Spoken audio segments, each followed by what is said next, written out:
jumpa ovum. Bentukannya begini, Bu. Nah ini. Kecil sih, Bu, cuman diperbesar. Ini dia sel induk nih. Sini sudah ada Nur Muhammad di setiap tubuh manusia. Nanti dia berbelah-belah.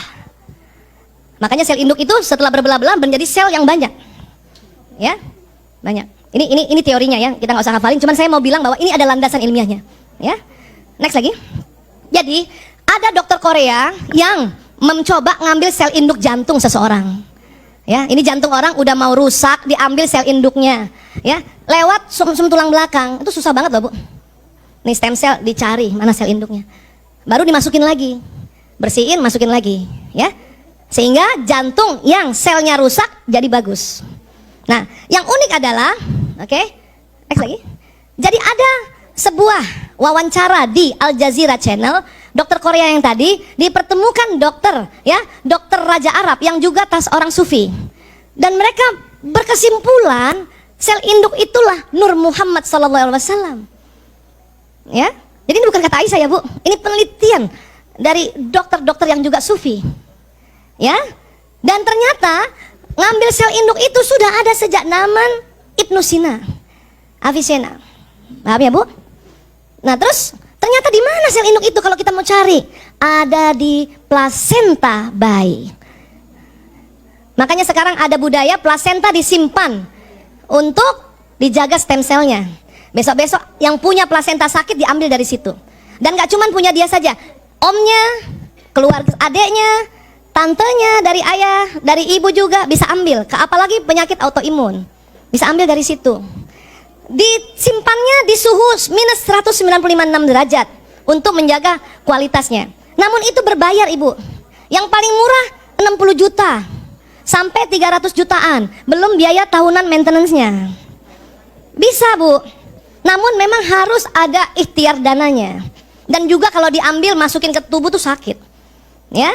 Makanya ibu-ibu zaman dulu plasentanya ditanam karena nggak tahu. Untung ada sedikit tuh pusatnya, tali pusat. Zaman dulu kan ibu-ibu tali pusat disimpan kan, Bu? Kalau anaknya demam, dilendam air hangat, diminumin anaknya kan? Ternyata itu betul. Kemana, Bu, tali pusat anak ibu, Bu? Saya ada, alhamdulillah. Cuman ilmu ini belum punya dulu. Jadi waktu sakit tetap aja dikasih paracetamol. Ibu saya sudah bilang, rendam itu tali pusatnya anakmu. Ibu saya ada orang Makassar kan? Rendam itu tali pusatnya anakmu, kasih minum. Saya nggak paham, kenapa sih? Ah, baru sekarang. Pernah dengar gitu, Bu? Makanya kita nggak boleh ya menentang omongan-omongan orang tua nenek moyang. Terima dulu, kita teliti. Ya. Nah sekarang ya, mampukah kita membangkitkan Nur Muhammad SAW dengan cara yang benar dan tepat dalam batang tubuh kita? Ada cara lain selain kita simpan apa? Tadi kan sudah sepakat, cahaya kita dari Nur, cahaya yang keluar dari tubuh kita dari Nur Muhammad. Nah sekarang bagaimana menyambungkan cahaya kita dengan Nur Muhammad, cahaya Muhammad, dan sekarang Rasulullah sudah ya telah tiada, tentu ruhnya. Ya, next. Itulah maka salah satu dari jutaan, ya, jutaan yang tersirat dari ayat ya Quran Al-Ahzab 56. Bismillahirrahmanirrahim.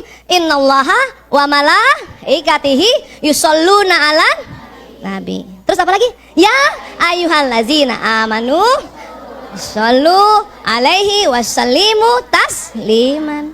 Kenapa sih disuruh? Dulu kita patuh karena di Quran, kita ikuti terus. Sekarang buah kepatuhan kita itulah diteliti bahwa kalau kita salawat, stem cell di dalam tubuh kita nyala. Karena tubuh kita itu dari stem cell. Stem cell itu dari Nur. Maka kalau ibu jantungnya agak sakit, ya, jangan cepat-cepat minum obat dokter dulu. Langsung Allahumma shalli wa sallim ala sayyidina Muhammad. Allahumma shalli wa sallim. Kenapa harus diulang-ulang? Stem cell agak di dalam tubuh. Ini jantung segede itu dia agak dalam. Jadi harus diulang-ulang. Kok bisa sampai di jantung? Tadi lewat sistem saraf yang membawa salawat kita. Dan harus diulang-ulang supaya apa? Kena stem cellnya. Kalau stem cell kena, Bu, wih, sel yang rusak digantikan. Maka ibu kalau lutut sakit juga ya. Tadi suruh apa kalau supaya kita tidak ngilu-ngilu lututnya?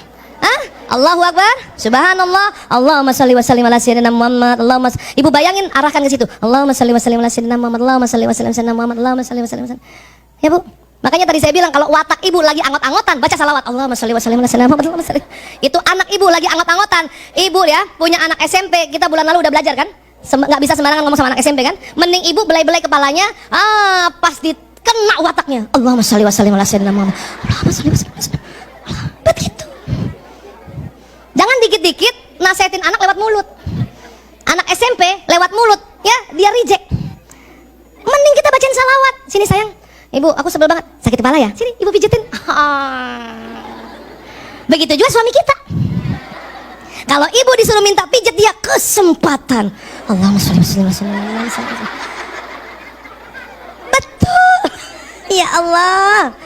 Ya Allah. Dan selain dia bekerja di tubuh kita, ibu, ya, cahaya kita karena dari Nur Muhammad, cahaya kita kan berpendar kan, yang tugasnya membawa doa, membawa niat. Tapi pada saat ibu Allahumma sholli wa sallim ala sayyidina Muhammad, itu sinyal saya jumpa Rasulullah. Ayo kita salawat, bu. Allahumma sholli wa sallim ala sayyidina Muhammad. Lagi. Allahumma sholli wa sallim ala sayyidina Muhammad. Lagi. Allahumma sholli wa sallim ala sayyidina Muhammad. Ya Allah, ibu, itu stem cell kita semua seneng. Kemudian sinyal kita bawa, ya, salawat kita sampai Rasulullah. Itu makanya Rasulullah kenal kita, bu. Badan kasar kita dirumil, tapi badan bioplasmi kita jumpa Rasulullah. Nggak mungkin nggak ada sebuah mekanisme yang membuat Rasulullah kenal semua umatnya. Ternyata lewat salawat itu, apa yang datang? Sinyal, ruh, nur. Tadi nih salawat kita, bu. Rasulullah langsung tahu, oh ini ada Aisyah Dahlan datang, ada Ibu Yanti Iwan datang, ada Bunda Ineke datang. Yang ikut salawat tadi ya, yang tadi diam aja enggak. Paham? Makanya mengapa buka doa dengan salawat? Supaya apa? Sinyal kita sampai lapisan langit ke-7.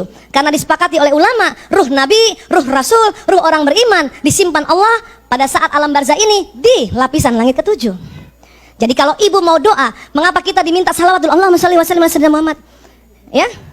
Al-Fatihah ila ruh, gitu ya, kepada Rasulullah, agar sinyal kita dibuka dulu oleh Allah sampai langit ke-7, bu. Panjang nggak, bu? Orang 4G aja panjang, apalagi sampai langit ke-7.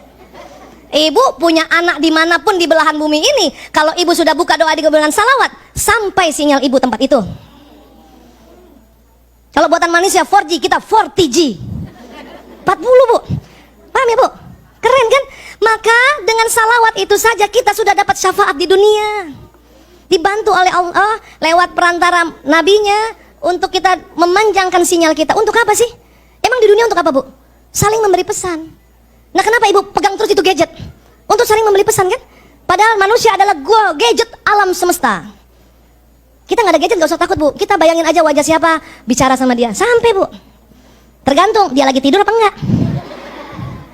Tapi kalau ibu doain anak atau doain suami, ibu dialog sama suami, ya Allah, sampaikan salam rinduku untuk suamiku. Sebut namanya, bu.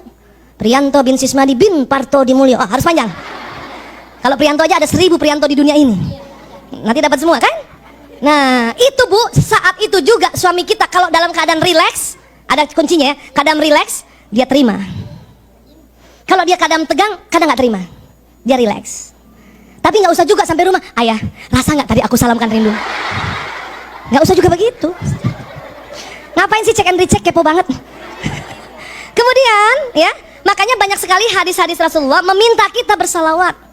Ya, salah satunya barang siapa membaca salawat untukku pada waktu subuh sebanyak 10 kali dan pada waktu sore sebanyak 10 kali, maka ia akan memperoleh syafaatku pada hari kiamat. Gak mungkin ada mekanisme yang tidak menghubungkan kita dengan Nabi saat ini. Apa itu? Badan bioplasmi kita, sinyal kita. Ya Allah. Bahkan salah satu hadis Rasulullah, ya, mengatakan kalau ada hambaku bersalawat, ruhku kembali lagi ke jasadku dan menjawabnya. Makanya kalau kita lagi di Raodah, bu, itu dekat sekali sama Robi, baik jasad dan ruhnya. Mau ke sana, bu? Yuk. Insya Allah ya, luar biasa ya.